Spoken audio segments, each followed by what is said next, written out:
ወገኖቼ እግዚአብሔርን መቼ ነው የምናከብረው? በሕይወታችን ያዘዘንን ትእዛዝ የምንፈጽመው ሕጉን የምናከብረው መቼ ነው በሕይወታችን? ወገኖቼ ያላደረግናትን የእግዚአብሔርን ትእዛዝ ያልፈጸምናትን ሕጉን እየፈለግ በማድረግ ፋንታ እኛ ግን እየፈለግን ያልፈጸምናትን ኃጢአት ስንሰራ እንውላለን።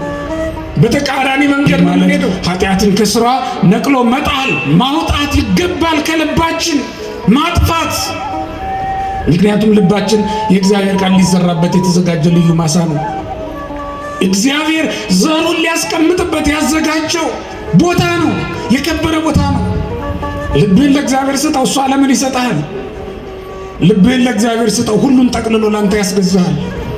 አንተ ለእግዚአብሔር እንድትሰጥ ሌላውን ሁሉ ላንተ ይሰጣል እግዚአብሔር።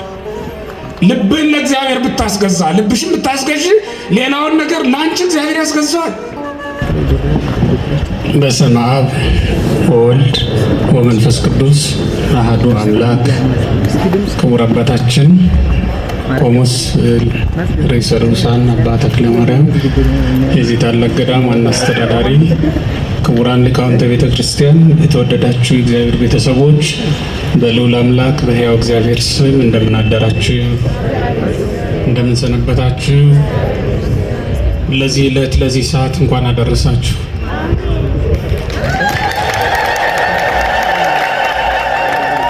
ሰማያትን በጥበቡ የሰራ ምድርንም በኃይሉ ያጸና በሰማይም በምድርም የሚኖረውን ፍጥረት ሁሉ መግቦ የሚያኖር የፈጠረውን ፍጥረት ፈጥሮ የሚገዛ ፈጥሮ የሚመለክ ከሱ በቀር ሌላ አምላክ የሌለ መንግስቱ የማታልፍ የዘላለም መንግስት ያለው ሕያው ባህሪ ልዑል አምላክ ሕያው እግዚአብሔር ስለማይነገር ስጦታው ስሙ ለዘላለም የተመሰገነ ይሁን። ለእመ ይፈድፈደ ጽድቅክሙ እምጸሐፍት ወይም ፈሪሳውያን ይትበጉ ውስተ መንግሥተ እግዚአብሔር። ጽድቃችሁ ከጸሐፍትና ከፈሪሳውያን ካልበለጠ ወደ እግዚአብሔር መንግሥት አትገቡም። የማቴዎስ ወንጌል ምዕራፍ 5 ቁጥር 20 ላይ የሚገኘውን ቃል መነሻ አድርገን እንማራለን። የጠራንና የሰበሰበን በመቅደሱ ያቆመን የአባቶቻችን አምላክ እግዚአብሔር በመቅደሱ ተገኝቶ ይቅር እንዲለን የምንማረውን ትምህርትን በልቡናችን እንዲያሳድርብን የእግዚአብሔር ቅዱስ ፈቃዱ ይሆንልን። የመቅደሱ ባለቤት እግዚአብሔርን በስጋ የወለደችልን በምድር ላይ ጽርሐ አርያም ሆና የተገኘች ማምላክ ወላዲተ አምላክ ቅድስት ድንግል እመቤታችን ሁላችንንም ትባርከን። አምላካችን መድኃኒታችን ኢየሱስ ክርስቶስ በጉባኤ ተገኝቶ እንዲህ ባለ እንደናንተ እንደኛ ቁጭ ብለው በሚሰሙ ሕዝቦች መካከል ተገኝቶ ያስተማረበት የመጀመሪያው ቀን ጉባኤ እንደሆነ አባቶቻችን ነግረውናል። አንቀጸ ብፁዓን ተብሎ በሚጠራው የመጽሐፍ ቅዱስ ክፍል ላይ የተጻፈ ቃል ነው። ይሄ አሁን የምነግራችሁ የማቴዎስ ወንጌል ምዕራፍ 5 ቁጥር 20 ላይ ነው ያነሳ ነው። ጽድቃችሁ ነው የሚለው ቃሉ ከጸሐፍትና ከፈሪሳውያን ካልበለጠ ወደ እግዚአብሔር መንግሥት አትገቡም ይላል። ጸሐፍት ፈሪሳውያን ምንድናቸው? ጽድቃቸውስ ምንድን ነው? የኛ ጽድቅ ከነሱ አንጻር እንዴት ነው ሊነጻጸርና ሊበልጥ የሚገባውም የሚችለውም? ወደ እግዚአብሔር መንግሥት የምታገባው ጽድቅ የትኛዋ ናት የሚለውን ነገር ነው እንግዲህ የምናየው ማለት ነው። እግዚአብሔር ተናግሯል። የመንግስቱ ባለቤት እሱ ነው። ወደ ምድር የመጣው ሰዎችን ወደ መንግስቱ ወደ ርስቱ ለመጥራት ነው። ክርስቶስ ወደ ዓለም የመጣው ሰውን ማዕከል አድርጎ ነውና ሰዎችን ከተበተኑበት ሊሰበስባቸው ከወደቁበት ሊያነሳቸው በጀመረ ጊዜ የመጀመሪያው ስብሰባ የመጀመሪያው ጉባኤ ሲደረግ ይህንን ቃል ነው ያስተማራቸው። የጠራቸው ህዝቦች ከጸሐፍት ከፈሪሳውያን ጋር አብረው ይኖሩ ናቸው። የጸሐፍት የፈሪሳውያንን ግብር የጸሐፍት የፈሪሳውያንን ጽድቅ ያውቁታል። ያንን የጸሐፍት የፈሪሳውያንን ጽድቅና ግብራቸውን የሚያውቁት ከሆነ ጽድቃቸው ከጸሐፍት ከፈሪሳውያን መብለጥ አለበት። ወንጌል ከኦሪት ትበልጣለች። ኦሪት የወንጌል መሰረት ናት። ወንጌል ደግሞ የኦሪት ፍጻሜ ናት። ጸሐፍት ፈሪሳውያን እስከ ክርስቶስ ድረስ የመቅደሱ አገልጋይ ናቸው። ከክርስቶስ በኋላ ግን ለክርስቶስ ስፍራውን ለቀው ሊሄዱ የሚገባቸው አገልጋዮች ነበሩ።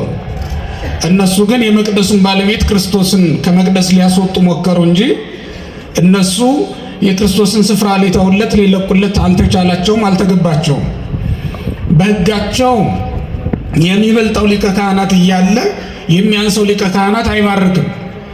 የሚበልጠው ሊቀ ካህናት እያለ የሚያንሰው ሊቀ ካህናት መስዋዕት አያቀርብም ነበር።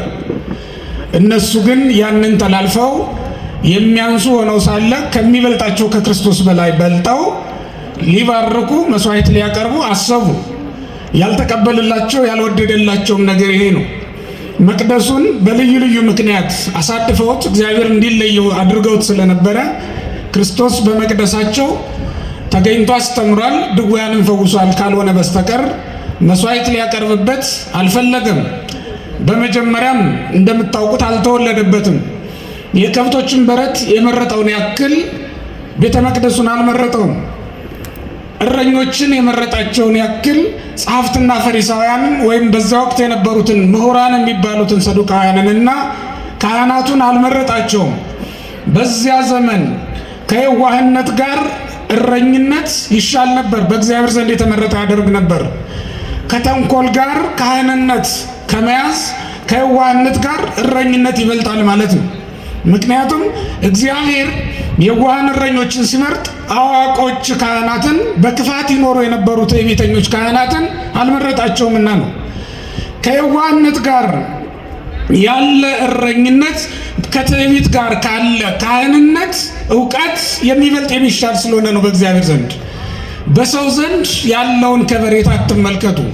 በእግዚአብሔር ዘንድ ሊያስከብር የሚችለው እረኞች የነበሩበት ሀልዎትን የነበሩበት ሕይወት ለእግዚአብሔር የተመቸ ሕይወት ነበረ። ለዚህ ነው በመቅደሱ ከመወለድ ይልቅ ጸሐፍት ፈሪሳውያን በሚያገለግሉበት ስፍራ ከመወለድ ይልቅ ብርሃነ ልደቱን እዛ ቦታ ላይ ከመግለጥ ይልቅ የት ሂዶ ተወለደ? በከብቶች በረት ሂዶ ተወለደ። ከነማን መካከል? ከእረኞች መካከል ተገኘ ማለት ነው። ከካህናት መካከል ሊገኝ የሚገባው በሰማይ ካህናት ያጥኑለታል። 24ቱ ካህናት 24ቱ ሽማግሌዎች የሚላቸው ቅዱስ ዮሐንስ በራእዩ ምዕራፍ 4 ላይ እንደምትመለከቱት ከቁጥር 1 ጀምራችሁ እስከ ቁጥር 4 ድረስ ስንመለከት እስከ ቁጥር 8 ድረስ ስንመለከት የሰማይ ካህናት ማጠኛቸውን ይዘው ያጥኑለታል፣ አክሊላቸውን አውልቀው ይሰግዱለታል፣ ያመሰግኑታል። በምድር ግን ሲመጣ ካህናትን አላገኛቸውም። ምክንያቱም መቅደሱን ገበያ ያደረጉ ካህናት ናቸው እንጂ መቅደሱን ለእግዚአብሔር አገልግሎት ያውሉ የነበሩ ካህናት አልፈው ስለነበረ ነው፣ አልቀው ስለነበረ ነው። ስለዚህም በእነሱ መካከል ምንም ነገር ሳያደርግ ቀረ ማለት ነው። እነዚህን ነው እንግዲህ ካልበለጣችኋቸው፣ ጽድቃችሁ ከነሱ ካልበለጠ ወደ እግዚአብሔር መንግስት አትገቡም ይላል። የጸሐፍት የፈሪሳውያን ጽድቅ ወደ እግዚአብሔር መንግስት አያገባም ማለት ነው። ተመልከቱት። ወደ እግዚአብሔር መንግስት የማያገባ ጽድቅ ይዘን ከመኖር እግዚአብሔር ይሰውረን። እነሱ እኮ አገልግለናል ብለዋል። በእነሱ ዘንድ እነሱ እኮ አዋቆች ነንና ሕጉን ፈጽመነዋል፣ ትእዛዙን ጠብቀናል ብለው ያስባሉ። ወደ እግዚአብሔር መንግስት ግን የሚያስገባውን ጽድቅ ገና አላገኙትም ነበር ማለት ነው። ተመልከቱት። እኛ ሕጉን የፈጸምን ይመስለናል፣ ትእዛዙን ያደረግን ይመስለናል። ግን የምንስታቸው ትእዛዛት በጣም ብዙ ናቸው። ክርስቲያኖች በደንብ ማስተዋል ይገባናል። በሚገባ በጥንቃቄ ነው ስርዓተ አምልኮን መፈጸም ያለብን እንጂ ሕጉን የፈጸምን መስለን ሕጉን እንስታለን። ሕጉን ትእዛዙን ያከበርን መስለን ትእዛዙን እንጥሳለን። እንዲህ አይነት አጋጣሚዎች በጣም ብዙ ናቸው። ሕጉን ለማስከበር ብለው ሰው የሚሳደቡ ሰዎች አሉ። ተመልከቱት። ወደ ቤተ መቅደስ እየመጡ እግዚአብሔር የሰራውን ቤተ መቅደስ ረግጠው የሚመጡ ሰዎች አሉ። ይሄ እኮ ሰው የሰራው መቅደስ ነው። እግዚአብሔር የሰራው መቅደስ ደግሞ የሰው ልጅ ነው። የሰው ልጅ ንቆ ረግጦ ጠቅጥቆ ሰው ወደ ሰራው መቅደስ መጥቶ እግዚአብሔር ማምለክ አይቻልም። ክርስቲያኖች በሚገባ ሆነን ስርዓተ አምልኮ መፈጸም እንዳለብን ነው የሚያሳየው ይሄ መጽሐፍ። ከጸሐፍት ከፈሪሳውያን ካልበለጣችሁ ነው የሚለው። ልብ በሉ፣ ጽድቃችሁ ነው የሚለው። ለዛው ጸሐፍት ፈሪሳውያን ምንድነው ጽድቃቸው ትሉኝ እንደሆነ ከቁጥር 21 ጀምሮ ይዘረዝርላችኋል። የማቴዎስ ወንጌል ምዕራፍ 5 ነው የምላችሁ። ከቁጥር 21 ጀምሮ ያለውን ስትመለከቱት ሰማዕክሙ ዘተቤለ ለቀደምትክሙ ይላል። ለቀደሙ ሰዎች ምን እንደተባለ ሰምታችኋል። ለቀደሙ ሰዎች የተባለላቸው የምግባር ኃጢአትን እንዲከላከሉ ነበር። ለአሁኖቹ ደግሞ የተባለው የሐልዮ ኃጢአትን ጭምር እንዲከላከሏት ነው የተባለው። ተመልከቱት። አዘዞሙ ከመ ይግበሩ ግብረ ኃጢአት፣ በትርጓሜ ወንጌል ላይ እንደተቀመጠው የኃጢአት ስራን እንዳይሰሩ አዘዛቸው ሙሴ። ለምን? ሙሴ የውጩን እንጂ የውስጡን ስራ ስላልሰራላቸው ነው። ሙሴ እንደ እግዚአብሔር ልብን የሚመረምር ኩላሊትን የሚፈትን ስላልነበረ ነው። ስለዚህ ሙሴ የሚታየውን ስርዓት ሰራላቸው። የማይታየውን ስርዓት ደግሞ የሚሰራው ሊቀ ካህናት ኢየሱስ ክርስቶስ አዲሱ ሙሴ መጥቶላቸዋል። እሱን ቢቀበሉና በሱ በሚያስተምራቸው መሰረት ቢሄዱ ጽድቃቸው ኢየሱስ ክርስቶስ ወደ እግዚአብሔር መንግስት የሚያስገባ ጽድቅ ብሎ የሰየመው ጽድቅ ይሆን ነበር ማለት ነው። ለጸሐፍት ፈሪሳውያን ይዘውት የኖሩት ሕግ ይዘውት የኖሩት ጽድቅ ወደ እግዚአብሔር መንግስት የሚያገባ አልነበረም ማለት ነው። ለቀደሙ ሰዎች አትግደል ተባለ።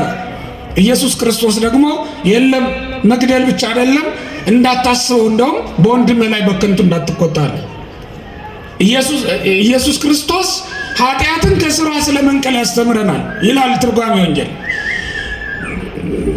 ሙሴ ደግሞ ዛፉን ቅርንጫፉን ከነፍሬው ስለመቁረጥ ያስተምረናል ይላል።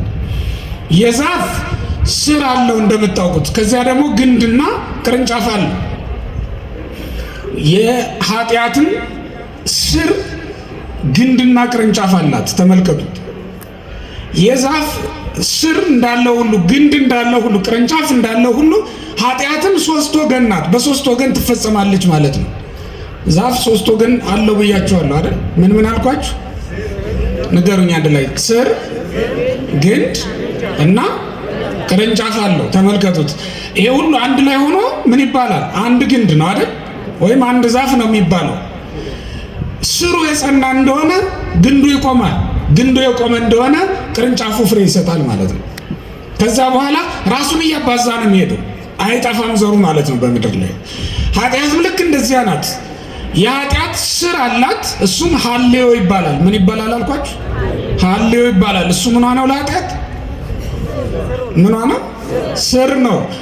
ለኃጢአት ግንድ ደግሞ አላት፣ እሱም ነቢብ ይባላል ወይም መናገር ይባላል። ምን ይባላል አልኳችሁ? ነቢብ ወይም መናገር ይባላል ማለት ነው። ለኃጢአት ቅርንጫፍ አላት፣ እሱም ደግሞ ገቢር ይባላል ወይም ማድረግ ማለት ነው። ምን ይባላል አልኳችሁ? ገቢር ወይም ማድረግ ይባላል። ስለዚህ ኃጢአት ስንት ወገን ሆነች ማለት ነው? ሶስት ወገን። ልክ እንደ ዛፉ ፊታችሁ ላይ እንደምትመለከቱት ዛፍ ወይም አጠገባችሁ በጀርባችሁም እንዳለው ዛፍ ማለት ነው። እንደዚያ ሁሉ ሶስት ወገን ናት ኃጢአት። ኢየሱስ ክርስቶስ እያስተማረን ያለ ኃጢአትን ከስሯ ስለመንቀል ነው፣ ነቅሎ ስለመጣል ነው። ሙሴ ደግሞ ያስተማረው የዛፉን ቅርንጫፉን ስለመንቀል ስለመቁረጥ ነው እያስተማረ የነበረው ማለት ነው። አሁን ተመልከቱ። የጸሐፍት የፈሪሳውያን ጽድቅ ምንድን ነው ትሉኝ እንደሆነ ኃጢአትን ቅርንጫፏን ብቻ እየከረከሙ ግንዱንና ስሩን ይዞ መኖር ማለት ነው። ተመልከቱት። የጸሐፍት የፈሪሳውያን ጽድቅ እንደዚያ ነው የነበረው። ሲያዩት ቅርንጫፉ ተከርክሞ ተስተካክሎ ለጌታ ደስ ያሰኛል አይደል? ጸሐፍት ፈሪሳውያን ማለት ልክ እንደዚያ ናቸው። ለሰው ሲታዩ ይጸልያሉ፣ ይጾማሉ፣ ያገለግላሉ ተብለው በሰዎች ዘንድ ከበሬታን ያገኛሉ። የጸሐፍት የፈሪሳውያን ጽድቅ ማለት በሰዎች ዘንድ ከበሬታን ማግኘት፣ በእግዚአብሔር ዘንድ ግን የተዋረደ ሕይወት ይዞ የተነቀፈ ሕይወት ይዞ መኖር ማለት ነው። አገልግሎታቸው በእግዚአብሔር ዘንድ የተነቀፈ ነው። የማቴዎስ ወንጌል ምዕራፍ 23 ቁጥር 7 ላይ ተመልከቱት። ኢየሱስ ክርስቶስ አገልግሎታቸውን ቃል በቃል ነቅፎባቸዋል። እንዲያውም ምንድን ያላቸው? ከማያስተርእዩ ላይ ነሰምን ለሰው ይታዩ ዘንድ ይሰፉ ቁርበታቸውን፣ በቃ ጎልጎታቸውን ይሄ መጻፋቸውን አሸንክታባቸውን ዘርግተው ይታያሉ። ለሰው ይታዩ ዘንድ ነው የሚለው፣ ከልባቸው አይደለም። ይህንን የሚያደርጉት በየጎዳናው ነው የሚጸልዩትም፣ በየጎዳናው ነው በዓል የሚያከብሩትም፣ ልዩ ልዩ ነገር የሚያደርጉት፣ ምጽዋትም ሲሰጡ ሌላም ነገር ሲያደርጉ በየጎዳናው ነው የሚያደርጉት። ከነዚህ የበለጠ ጽድቅ የክርስቲያን ጽድቅ ከዚህ የተለየ ከዚህ የሚበልጥ መሆን እንዳለበት ነው የሚያሳየው። ልብ በሉ ክርስቲያኖች፣ አድራጎታቸው ለሰዎች የሚያደናግር ስለነበረ ሰዎች ያከብሯቸዋል። ከማይበልጎሙ ሰብ መምህራን አቦ አቦ ይሏቸው ዘንድ መምህራን መምህራን ይሏቸው ዘንድ ለሰው ለመታየት መስለው ለመታየት ጥረት ያደርጋሉ። ዛሬም ድረስ የሚገርማችሁ ነገር ጸሐፍት ፈሪሳውያን ወይም የነሱ ልጆች በየጎዳናው እየጸለዩ ነው የሚሄዱት። መጽሐፍ ይዘው እየጸለዩ ዘርግተው ነው የሚጓዙት ማለት ነው። እስከዚህ ድረስ ግብዞች ነበሩ። ይህንን ጾም፣ ይህንን ጸሎት፣ ይህንን አገልግሎት ደግሞ ክርስቶስ ነቅፎታል። ለዚህ ነው በማቴዎስ ወንጌል ምዕራፍ 6 ቁጥር 1 ላይ ኢትኩኑ ከመ መደልዋን፣ እንደ ግብዞች ሰዎች አትሁኑ። ምጽዋትም ስታደርጉ፣ ጸሎትም ስታደርጉ፣ ሌላም ነገር ስታደርጉ እንደ ግብዞች ሰዎች አታድርጉት። ለሰው መታየት ነው አንዱ ግብዝነት። ለሰው ይምሰል ብሎ ማድረግ ነው አንዱ ግብዝነት። የእግዚአብሔር ቤተሰቦች ጽድቃችሁ ከፈሪሳውያን ከጸሐፍት ከሰዱቃውያን ካልበለጠ ማለት አንዱ ይሄ ነው። የምናደርገውን አድራጎት የምንሰራውን ስራ ሁሉ ሰው ይልን ይወቅልን ብሎ አለማድረግ፣ በስውር ስናደርግ የሚያየን አባት በሰማይ አለ ብሎ ማድረግ ይገባናል። በስውር ያደረግነው ስራ ወዴት አለ ወገኖች? ተሰውረን እንበላለን፣ ተገልጠን ደግሞ እንጾማለን። ተሰውረን እንተኛለን፣ ተገልጠን ደግሞ እንጸለያለን። ተሰውረን ኃጢአት እንሰራለን፣ ተገልጠን ወደ ቤተ እግዚአብሔር እንመጣለን። ተሰውረን እናመነዝራለን፣ ተገልጠን እንደ ድንግል እንታያለን። ተሰውረን ሰው እንገላለን፣ ተገልጠን ደግሞ ሰው እንደሚያድን ሰው እንሰራለን። በስውር ለሚያየው አባት ማገልገል ሲገባ በስውር ሆኖ የሰውን ዓይን ማገልገል፣ አገልግሎትን ሁሉ ለሰው ይምሰል ማድረግ፣ ሰውን ለማሳመን ማድረግ። አሁንማ ደግሞ እንደውም በአደባባይ በሚዲያ ሆኗል ነገሩ ሁሉ። የትንፉ ቀርነ በቅድሜክሙ የተባለው እኮ ይሄ ነበር። ነጋሪት ጎስማችሁ ሰው ሰብስባችሁ አታድርጉ። የማቴዎስ ወንጌል ምዕራፍ 6 ላይ የተጻፈው ቃል ነበር የተባለው። እኛ ግን በተቃራኒው ያደረግነው። ወገኖቼ እግዚአብሔርን መቼ ነው የምናከብረው? በሕይወታችን ያዘዘንን ትእዛዝ የምንፈጽመው፣ ሕጉን የምናከብረው መቼ ነው በሕይወታችን? ወገኖቼ ያላደረግናትን የእግዚአብሔርን ትእዛዝ ያልፈጸምናትን ሕጉን እየፈለግን በማድረግ ፋንታ እኛ ግን እየፈለግን ያልፈጸምናትን ኃጢአት ስንሰራ እንውላለን።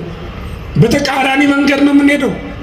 እኛ ከእግዚአብሔር ትእዛዝ በተቃራኒ መንገድ እንሄዳለን። እግዚአብሔርም የሥነ ፍጥረትን መንገዳቸውን ከኛ በተቃራኒ በኩል አደረገ። ከኛ ፍላጎት፣ ከኛ ፈቃድ፣ ከኛ ቁጥጥር፣ ከኛ ስልጣን በተቃራኒ ያደረገው። ስነ ፍጥረት አባቶቻችን ገዝተውት ነበር የኖሩት። በበጋ ዝናብ አዝንበዋል። ተመልከቱት።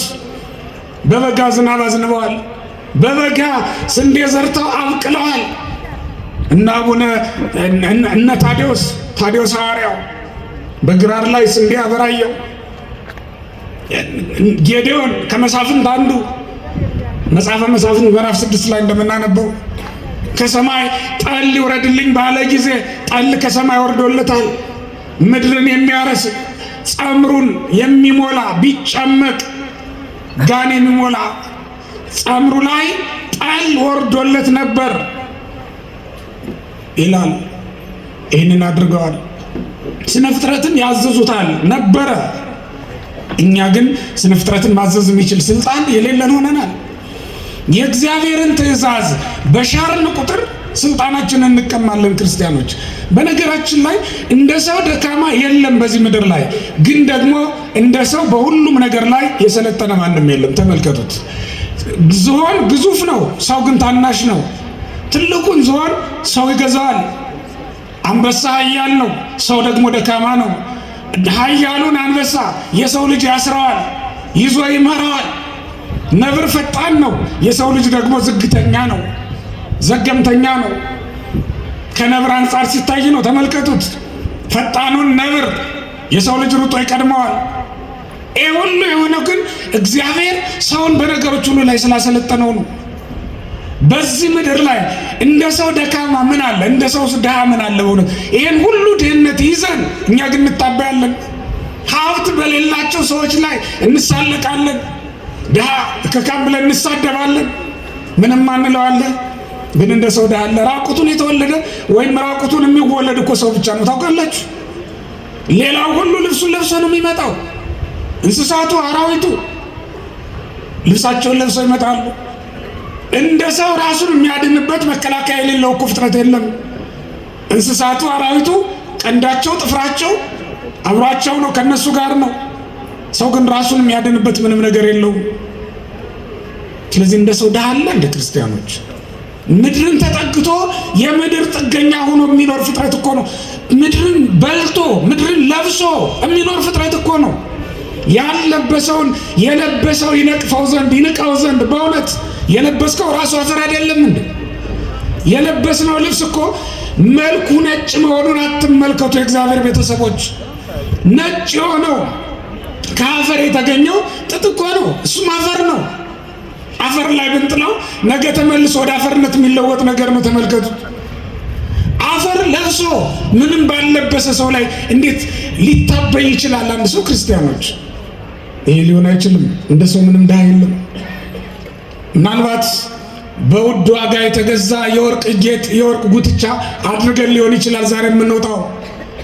ምንም ጌጥ በሌላቸው ሰዎች ልንሳለቅ ግን በፍጹም አንችልም። ምክንያቱም ያ በውድ ዋጋ የገዛ ነው ወርቅ ከምድር ውስጥ የተገኘ ራሱ አፈር ነው። መልክ ያለው አፈር፣ ቀይ አፈር እኮ ነው፣ ሌላ ነገር የለውም። አፈር አንጠልጥሎ በሰው ላይ መታበይ ምንድን ነው በእውነት? የለበስነው ልብስ ያጠለቅነው ጌጥ ሊያኮራን ይችላል? በፍጹም ባዕድ ነገር ነው።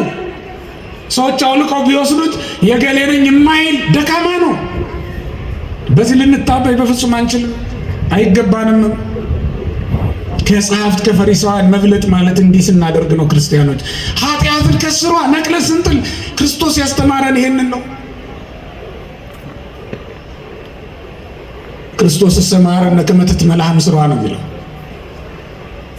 ክርስቶስ ያስተማረን ምንድነው ትለኝ እንደሆነ ኃጢአት ከስሯ ትነቀል ዘንድ ነው። እሱን ነው የሚያስተምረን። ኃጢአትን በውጭ አይደለም፣ ሰው እንዳያያት ማድረግ አይደለም፣ እግዚአብሔርም እንዳያያት አድርጎ ማጥፋት። ከፈሪሳውያን መብለጥ ማለት ይሄ ነው። በልብ ያዝከውን ቂምና በቀል ሰው ላያዩ ይችላል፣ እግዚአብሔር ግን ያውቀዋል። ታዲያ ከጸሐፍት ከፈሪሳውያን ያልበለጠ ጽድቅ ይዘህ ስትመላለስ ከመቼ ድረስ ትኖራለህ? አዎ እኛ በምናየው ጻድቅ ነው ብዙ ሰው፣ እኛ በምናየው መልካም ነው፣ በጎ ነገር የሚያደርግ ነው። እኛ የምናየው ስንመጸውት ነው። መስረቁን የት እናውቃለን? እዚህ ሲመጸውት ያየ ነው። እዚያ ሄዶ አለመስረቁን በምን እናውቃለን? በምንም ልናውቅ አንችልም። እዚህ የሚመጸውት እዚያ ደግሞ የሚሰርቅ፣ እዚህ ደግሶ የሚያበላ እዚያ ደግሞ እንደገና በተዘዋዋሪ በልዩ ልዩ መንገድ የሰው ገንዘብ የሚበላ ሊሆን ይችላል። ምን እናውቃለን? ክርስቲያኖች ጽድቃችን ከጸሐፍት ከፈሪሳውያን ጽድቅ መብለጥ አለበት። ይሄ ማለት ኃጢአትን ከስሯ ነቅሎ መጣል ማውጣት ይገባል። ከልባችን ማጥፋት ይገባል ከልባችን። ምክንያቱም ልባችን የእግዚአብሔር ቃል ሊዘራበት የተዘጋጀ ልዩ ማሳ ነው። እግዚአብሔር ዘሩን ሊያስቀምጥበት ያዘጋጀው ቦታ ነው። የከበረ ቦታ ነው። ልብህን ለእግዚአብሔር ስጠው፣ እሱ ዓለምን ይሰጥሃል። ልብህን ለእግዚአብሔር ስጠው፣ ሁሉን ጠቅልሎ ላንተ ያስገዛሃል። እንዲያስቡ እስኪ አባቶቻችን ነገስታትን ገዝተዋል እኮ። ዳንኤል ንጉሱን አላሰገደውም እንዴ? ናቡከደነጾር ሄዶ ለዳንኤል ወድቆ ሰግዶለታል እኮ። ትንቢተ ዳንኤል ምዕራፍ 2 ላይ ተመልከቱት። ወድቆ ንጉሱ ሰገደለት። በግንባሩ ተደፍቶ ነው የሚለው እንደውም መጽሐፍ ቅዱስ አጽንኦት ሰጥቶ ነው የሚናገረው። አንተ ለእግዚአብሔር ልብህን ብትሰጥ ሌላውን ሁሉ ላንተ ይሰጣል እግዚአብሔር። ልብህን ለእግዚአብሔር ብታስገዛ፣ ልብሽን ብታስገዢ ሌላውን ነገር ላንቺ እግዚአብሔር ያስገዛዋል። እኛ በልጆቻችን ላይ ስልጣን የሌለን ሰዎች እንዴ የዚህ ዘመን ልጅ ብላችሁ ትተዋላችሁ አይደል? አባቶች ተመልከቱት። ለወለደህ ለእግዚአብሔር በመንፈስ ለወለደህ ለእግዚአብሔር መታዘዝ ስታቆም በስጋ ለወለድከው ልጅ የወለድከው ልጅ ማዘዝ አትችልም ማለት ነው። ለወለደን አምላክ ታዛዦች አይደለንም፣ ታማኞችም አይደለንም። ስለዚህ ሚስትህ ልትታመን አትችልም። እኛ ለእግዚአብሔር ታማኞች አይደለንም። ስለዚህ ወገኖች ልባችንን ለእግዚአብሔር ልንሰጥ ይገባል። ከልባችን ኃጢአትን ነቅሎ መጣል። ኃጢአትን ነቅሎ መጣል ማለት የኃጢአት ፍቅርን ከልብ ማውጣት ማለት ነው። ፍቅር ኃጢአትን ነው። ኃጢአትን ብቻ አይደለም፣ ፍቅር ኃጢአትን ነው። ተመልከቱት። ሀልዮ ኃጢአት ፍቅረ ኃጢአት የሚባል ደግሞ አለው፣ ደረጃ አለው በራሱ። ኃጢአትን ማሰብ ኃጢአትን መውደድ ማለት ነው። ከዚያስ ኃጢአትን ማድረግ ይመጣል ማለት ነው። ኃጢአትን ወደ መናገር ኃጢአትን ወደ ማድረግ እናመጣዋለን። ኃጢአትን ያስቧታል፣ በልባቸው ይወዷታል፣ ያጣፍጧታል ማለት ነው። አንድን ምግብ ትቀምሱታላችሁ፣ ቅምስ አድርጋችሁ ልትተፉትም ልትውጠቱም ትችላላችሁ። ብታጣጥሙት የበለጠ አንደበታችሁ ላይ እየጣፈጠ እየተመቻችሁ ነው የሚመጣው አይደል? ኃጢአትም ልክ እንደዚያ ናት። በልባችሁ ታስቧታላችሁ፣ አንድ ጊዜ ታስቧታላችሁ፣ ከዚያ ቀጥሎ ታጣፍጧታላችሁ። እየቆየች እየጣፈጠች ሰውነትን እየተቆጣጠረች ነው የምትሄደው ማለት ነው። ከዚያ ምንን ትገዛለች? ስሜትን፣ ፈቃድን ትቆጣጠራለች ማለት ነው። ስሜታችንን ፈቃዳችንን ከገዛች ከተቆጣጠረች በኋላ መንቀል ያስቸግራል። ክርስቲያኖች መጀመሪያ ነው መቃወም የሚያስፈልገው ኃጢአት ነው። ስሜትንም ፈቃድንም ሳትቆጣጠር። ፈቃድ አይምሮን ይገዛል ወይም አይምሮን በሙሉ በቁጥጥር ስር እንዲውል ያደርጋል ማለት ነው። ስሜት ሰውነትን ሕዋሳትን ሁሉ ማዘዝ እንዳንችል አይናችንን ተመለስ ብንለው ሻይል ወደዚያ እያየ ያስቸግረናል። ወደ ጎመጀንለት ነገር ማየትን እናዘወትራለን ማለት ነው። ጆሮአችንም ተመለስ ብንለው ብንከድነው አይከደንልንም። ወደ አዘነበለበት ነገር ይሄድብናል ማለት ነው። ከዚያ ምን ይሆናል? ይሄ ስሜታችን አይምሯችንን ወይም ፈቃዳችንን ለኃጢአት እንድናስገዛው ያደርገናል ማለት ነው። ተመልከቱት። ኃጢአት እንዲህ ሆና ነው በሰው ላይ የምትሰለጥነው፣ ቅርንጫፍ የምታወጣው ማለት ነው። ዘሯን የምታባዝዘው እንዲህ እያደረገች ነው። ይህንን እንዳናደርግ ነው ጽድቃችሁ ከማንና ከማን ካልበለጠ ንገሩኝ። ከማን ካልበለጠ? ከጸሐፍት ከፈሪሳውያን። እስኪ በሉ። ለካ እያዛችሁልኝ አይደለም። ከማን ምን ካላለ ወዴት አትገቡም? ወደ እግዚአብሔር መንግስት ከማያገባ ስራ እግዚአብሔር ይሰውረን። በእውነት ለካ ጽድቅ እያደረጉም ወደ እግዚአብሔር መንግስት መግባት አይቻልም ማለት ነው። ጽድቅ እያደረጉ መግባት የማይቻልበት አጋጣሚ አለ ማለት ነው። የጸሐፍት የፈሪሳውያን ጽድቅ ምንድን ነው? እስኪ ተመልከቱት። አንድ ሁለት ምዕራፎች ልንገራችሁ። የማቴዎስ ወንጌል ምዕራፍ 12 ከቁጥር 1 ጀምራችሁ ተመልከቱ። አምላካችን ኢየሱስ ክርስቶስ በሰንበት በእርሻ መካከል እየሄደ ነበር። በምን መካከል ነው ያልኳችሁ? በምን ቀን? በሰንበት ቀን በእርሻ መካከል እያለፈ ነበር። ዋርዳይሁ አሐዞ ይምሃው ሰዊተ ወይብሉ። ደቀ መዛሙርቱ እርቧቸው ስለነበረ እሸት እየቆረጡ መብላት ጀመሩ ይላል። አሐዞ ይምሃው ሰዊተ እየቆረጡ መብላት ጀመሩ። እየቆረጡ ሲበሉ ጸሐፍት ፈሪሳውያን አዩና አርዳኢከሰ ይገብሩ ዘይከውን ገቢረ በሰንበት። ደቀ መዛሙርት በሰንበት ሊያደርጉት የማይገባውን ስራ ያደርጋሉ፣ እረፉ በላቸው አሉት። አሁን የፈሪሳውያን ጽድቅ እዚህ ላይ ተመልከቷት። አቂበ ሰንበት ናት፣ ትእዛዙን ማክበር ናት። ሰውን መውደድ የሚባል ሕግ አለው እግዚአብሔር። ይህን ረስተውታል። ሰውን ማክበር፣ ሰውን ማስቀደም የሚል ትእዛዝ ነበረው። ወንድምህን ወይም ባልንጀራህን እንደራስህ ውደድ ተብሎ ተጽፎ ነበር በኦሪት ዘሌዋውያን ምዕራፍ 19 ላይ። ይህን አላገናዘቡም። ኢየሱስ ክርስቶስ ምን አላቸው? የሰማዕክሙኑ ዘገብረ ዳዊት አመረበ። ዳዊት በተራበ ጊዜ ያደረገውን ነገር አልሰማችሁምን? ዘከመ ቦአ ቤቶ ለእግዚአብሔር ወዘከመ በልዐ ኀበ ዘቁርባን ዘይከውኖ ለበሊ። ለካህናት ብቻ ካልሆነ በስተቀር ለሱ ያልተፈቀደውን ለወታደር ያልተፈቀደውን መስዋዕት በልቷል። እግዚአብሔርም ወይኮኖ ኃጢአት፣ እግዚአብሔርም ዕዳ በደል አላደረገበትም፣ አንድ ኃጢአት አልቆጠረበትም። ለምን? እርቦት ነበርና። እግዚአብሔር የሚፈልገው ዳዊትን ማዳን፣ እነሱ ደግሞ የሚፈልጉት ሕጉን መጠበቅ ነው። ተመልከቱት።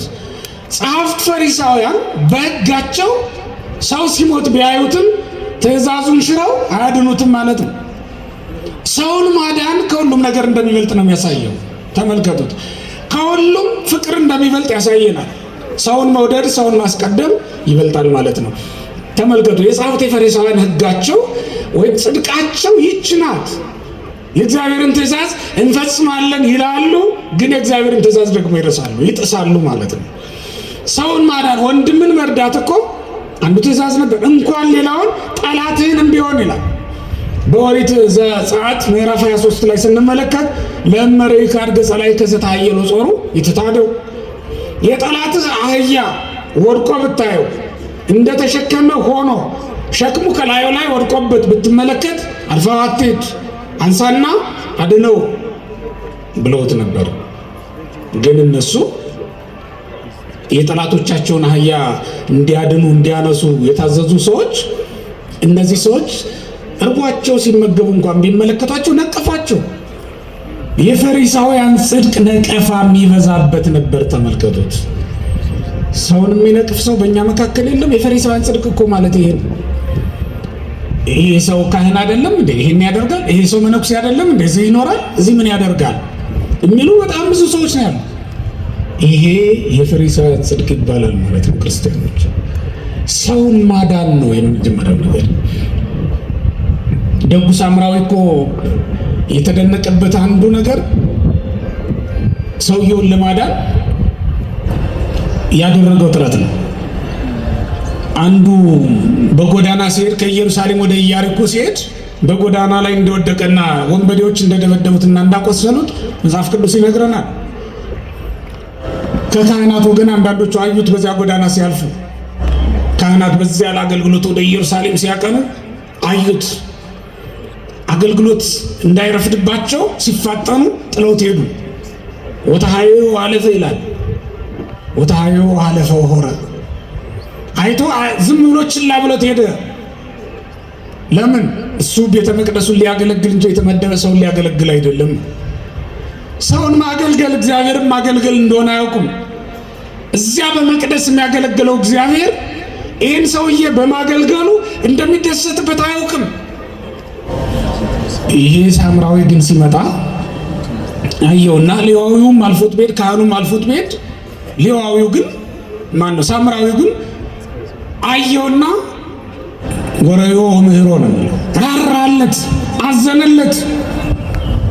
አንሶ ጻን ወዲ ባድጉ አንስቶ በያው ጫነው፣ በዘይቱ ማፈሰሰለት።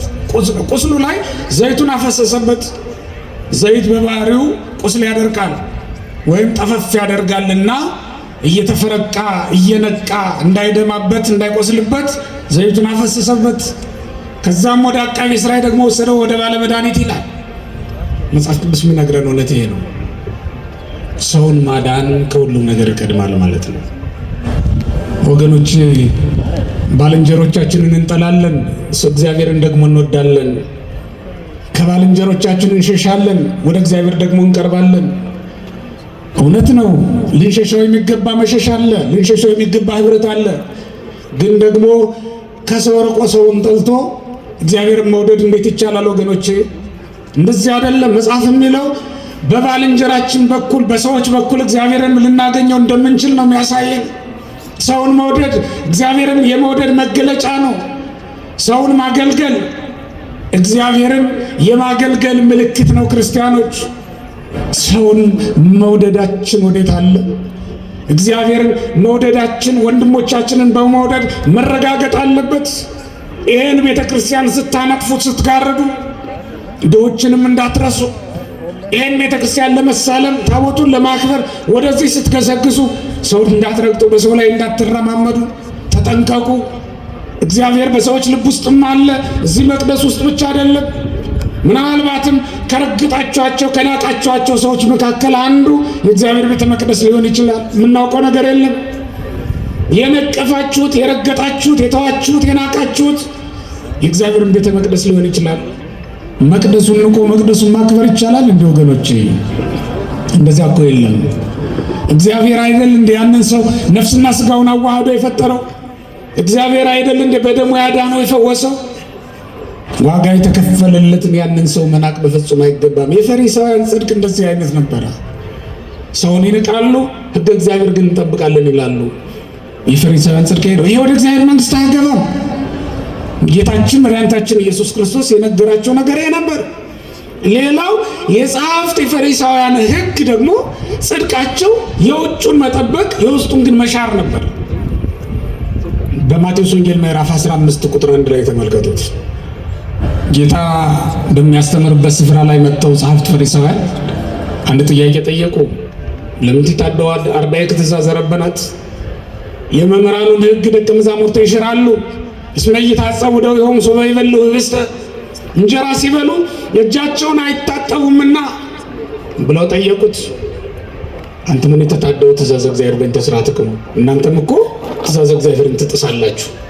እግዚአብሔር ያለው እናትና አባትን አክብር ነበር። እናንተ ግን እናትና አባቱን እንዳያከብር ሰውን ታስተምራላችሁ ስለ ሕጋችሁ ብላችሁ አላቸው። ይህም የሚያሳየን የውጩን ያጠራሉ የውስጡን ግን ይተዋሉ የሚለውን ነው። የጸሐፍት የፈሪሳውያን ጽድቅ የውጩን አጥርቶ የውስጡን ግን መተው ነው። ወገኖች የውጩን ጽድቅ ብቻ እያሳየን የውጩን ብቻ እያጠራን የውስጡን የማናጠራው እስከ መቼ ድረስ ነው? ሰው በሚያውቀው አይደለም ጻድቅ መሆን የሚጠበቅብን። ማን በሚያውቀው ነው? እግዚአብሔር ባወቀ ነው ጻድቅ መሆን ያለብን። ሰው የሚያውቀውን ጽድቅ አይደለም እግዚአብሔር ቆጥሮ የሰው ምስክርነት ተቀብሎ አይደለም መንግስቱን የሚያወርሰው፣ ራሱ የሚያውቀውን ነው። በማቴዎስ ወንጌል ምዕራፍ 25 ላይ እንደምንመለከተው ቁጥር 34 ላይ ጌታ ወደ መንግስቴ ኑ፣ ወደ አባቴ የአባቴ ቡሩካን ወደ እኔ ኑ ያላቸው ሰዎች እኮ ራሱ በሚያውቀው ጽድቅን የሰሩ ናቸው። እንኳን ሌላው ሰው እነሱ ያስታውሱትም ያደረጉትን ጽድቅ። ጻድቅ እንደዚያ ነው። እንኳን ለሌላው ራሱም እንኳን አያስታውሰው ጽድቁን ያደረጋትን በጎ ስራ እንኳን ሌላው ሰው እንዲያስታውስለት ይቅርና ራሱም አያስታውሳትም። ለዚህ ነው ጻድቃን ምን አሉ? መቼ ተርበህ አይተንህ አበላንህ እስኪበሉትን ቃል ተመልከቱ። ጻድቃን ነዳያንን ሲያበሉ ነው የኖሩት። ክርስቶስን ተስፋ አድርገው ምጽዋት ሲሰጡ ነው የኖሩት። ግን እነሱም ያችን መልሰው አያስታውሷትም። አንድ ጊዜ ለእግዚአብሔር ሰጥተዋል። ለእግዚአብሔር ዘንድ ያለውን ገንዘባችንን ያለውን ጽድቃችንን ማስታወስ እኮ ሰው እንዲያስታውስልንም እኛም እንድናስታውሰው አይገባም? ክርስቲያኖች በቃ አንድ ጊዜ እግዚአብሔር አይቶታል። ማን ይቶታል? ማን ይዞታል? እግዚአብሔር ይዞታል። በእግዚአብሔር እጅ ያስቀምጠነዋል፣ አይወድቅም። በየቀኑ ማሰብ አይጠበቅብንም። አንዳንድ ሰዎች እንደውም ሌላ ሰው እንዲያሳስባላቸው እንዲናገርላቸው የሚያሳስቡ ሰዎች አሉ። የፈሪሳውያን ጽድቅ ማለት ይሄ ነው። ክርስቲያኖች ገዳም ሄደው የሰሩትን፣ እዚያም ደብረ ሄደው ያነጹትን፣ እዚያም ደብረ ሄደው ምንጣፍ የሰጡትን፣ እዚያም ሄደው ደግሞ ለነዳያን ያበሉትን እንደው እንዲነገርላቸው ይፈልጋሉ። በመጽሐፍ እንዲጻፍላቸው ይፈልጋሉ። በቃ ሰዎች ከቻላችሁ እናንተም አታስቡት ጽድቃችሁን፣ ይልቁንም ኃጢአታችሁን እያሰባችሁ አልቅሱ። ጻድቅ ሰው ማለት ኃጢአቱን እያሰበ የሚያለቅስ ነው እንጂ ያደረጋትን ጽድቅ እያሰበ የሚኩራራ ሰው አይደለም። ጽድቁን የሚያስብ ሰው ጻድቅ አይደለም። እግዚአብሔርን በየትኛው ጽድቃችን ባለዕዳ ልናደርገው እንችላለን? እግዚአብሔርን ባለዕዳ የሚያደርግ ጽድቅ ያለው ሰው አለ እንዴ ከኛ መካከል? በእሳት ከተቃጠሉ ሰማዕታት፣ በእሳት ከነደዱ፣ በሰይፍ ከተጎማመዱ ሰማዕታት መካከል እግዚአብሔርን በደሙ ጠብታ በአጥንቱ ስባሪ ምክንያት ተካሶ መንግስቱን መቀበል የሚችላል እንዴ? ከባሕታውያንስ ከአጋንንት ጋር የተሰላለፉ እነዚያ ባሕታውያን እነዚያ ቅዱሳን እግዚአብሔርን በድካማቸው ከሰው መንግስቱን ይቀበሉት ዘንድ ይቻላቸዋል? ለእግዚአብሔር መንግስት የምትሆን ጽድቅ ያለው ማንም የለም። በቸርነቱ ይችን የሰራናትን በጎ ስራ አስቦ እሱ ጽድቁን ይሰጠናል። እንግዲህ ተመልከቱት። እነዚያ ጻድቃን እኮ እግዚአብሔርን ቢራብ ያበሉት አንድ ቀን ነው። ዳው ነው መጥቶ ቢጠማ ያጠጡት አንድ ቀን ነው። ግን ለዘላለም እንዳይራቡ ለዘላለም ወደማያስርበው ዓለም አስገባቸው። ተመልከቱት። ክብርና ምስጋና ለእግዚአብሔር ይሁን። ለዘላለም ወደማያስርበው ነው የወሰዳቸው። አንድ ቀን ነው ያጠጡት። እሱ ግን ለዘላለም ወደማያስጠማው ስፍራ ወሰዳቸው። የሕይወት ምንጭ ወዳለበት ስፍራ ነው የወሰዳቸው። ልብ በሉ። የሕይወት ምንጭ ወዳለበት ራሱ ክርስቶስ ወደሚኖርበት ስፍራ ወሰዳቸው። እነሱ የታመመ ነው የጠየቁት። እነሱ ራሳቸው ደዌ ወደሌለበት ሕማም ወደማያገኛቸው ስፍራ ተወሰዱ ለዘላለም። ተመልከቱት። አንድ ቀን በሰራት በጎ ስራ ለዘላለም ከብሮ መኖር እንዴት ትልቅ ነገር ነው! ክርስቲያኖች ስለዚህ ወገኖች የእግዚአብሔር መንግስት በጽድቃችን መንገዛት አይደለም። ስለዚህ ምን እናድርግ? ጽድቃችሁን አይደለም ማሰብ ያለባችሁ፣ ኃጢአታችሁን ነው። ምናችሁን አይደለም ንገሩ። ምናችሁን አይደለም? ጽድቃችንን አይደለም። ምናችንን እናስባለን? ኃጢአቱን የሚያስብ ሰው ይጸድቃል። ጽድቁን በየቀኑ የሚያስብ ሰው ግን ጽድቁን ያጣል። እውነቴን ነው የምላችሁ። ማንም ጽድቁን ቢያስባት ቢደረድራት በየቀኑ ቢስላት ቢጽፋት በእግዚአብሔር ዘንድ እግዚአብሔርን ባለዕዳ አድርጎ ዋጋ መቀበል የሚያስችል ጽድቅ ለማንም የለውም። በቸርነቱ ነው መንግስቱን የሚያወርሰን። ምክንያቱም ከምንቀበለው ዋጋ አንጻር የኛ ጽድቅ ምንም ስላይደለች ነው። የመጸወት ነው ምጽዋት እንኳን በሰማይ በምድር ቤት ይገዛልን። ያወጣነው አስራት በእውነት እንኳን አስራቱን ሙሉን አውጥተን ዘንድሮ ቤት መግዛት ተችሏል እንዴ? ባለን ገንዘብ ተችሏል? አንድ ወር ብቻ እኮ ነው የምታቆየው የኛ ደሞዝ።